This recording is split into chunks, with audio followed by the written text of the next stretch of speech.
কমেছে আগাম জাতের আলুর দাম। পাইকারিতে প্রকারভেদে 13 থেকে 17 টাকা কেজি দরে বিক্রি হচ্ছে। এবছর উৎপাদন খরচ বেশি হলেও দাম কম পাওয়ায় লোকসানে কৃষক।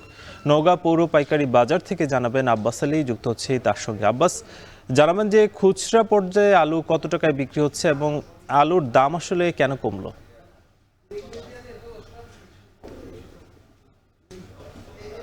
সাকিব, আপনি জানেন যে গত বছর আলুর দাম বেশ ঊর্ধ্বগতি হওয়ার কারণে ক্রেতাদের মাঝে বেশ অস্বস্তি লক্ষ্য করা গেছে। এখন বলা যায় যে প্রায় 70 থেকে 75 টাকা কেজি পর্যন্ত আলু কিনতে হয়েছিল, কিন্তু এখন পর্যায়ক্রমে সেই আলু অস্বাভাবিকভাবে দাম কমে এসেছে এবং পর্যায়ক্রমে এসব আলু বাজারে কিনতে পাওয়া যাচ্ছে 13 থেকে 17 টাকা কেজি দরে কিনতে হচ্ছে। এবং এই দাম কমে আসার কারণে যারা কৃষক রয়েছেন তারা বেশ লোকসান বলছিল এবং গত 2 সপ্তাহের ব্যবধানে 13 থেকে 17 টাকা কেজি আলু বাজারে এখন পাওয়া যাচ্ছে। আরেকটি বিষয় আপনাকে জানিয়ে রাখি যে নওগাঁতে আসলে দুই ভাবে আলু চাষ হয়ে থাকে। একটি হচ্ছে আগাম জাতের আলু, আরেকটি হচ্ছে লেট ভ্যারাইটি আলু। আগাম জাতের যে আলুটা বলা যায় যে আমরা বাজারে পেয়েছি আরো প্রায় 1 মাস আগে, এবং মৌসুমের শুরুতে এই আলু বিক্রি হয়েছিল 50 থেকে 60 টাকা কেজি। এখন যেহেতু ইরিগুলো মৌসুম রোপণ কার্যক্রম শুরু হয়েছে এবং এইসব আগাম জাতের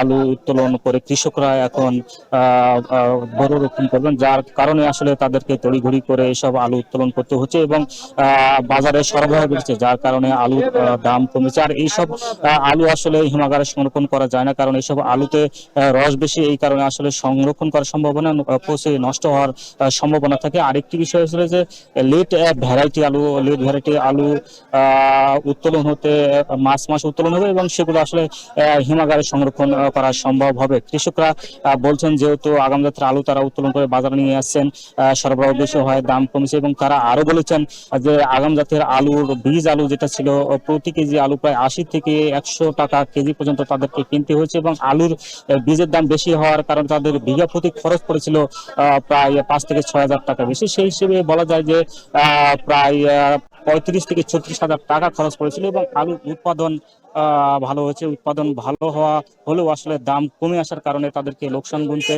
হচ্ছে। প্রায় 6,000 হেক্টর জমিতে আগাম জাতের আলু চাষাবাদ হয়েছিল এবং জেলায় বলা যায় যে প্রায় 26,000 হেক্টর জমিতে আলু চাষ হয়েছে এবং সেখান থেকে প্রায় 4 লাখ টন উৎপাদন হবে। তো এই ছিল আলুর বাজার নিয়ে আমার কাছে সবশেষ। আব্বাস আলী যুক্ত ছিলেন নওগাঁ থেকে, জানাচ্ছিলেন আলু বিক্রির খবর। আলুর ফলন ভালো হলেও হাসি নেই জয়পুরহাটের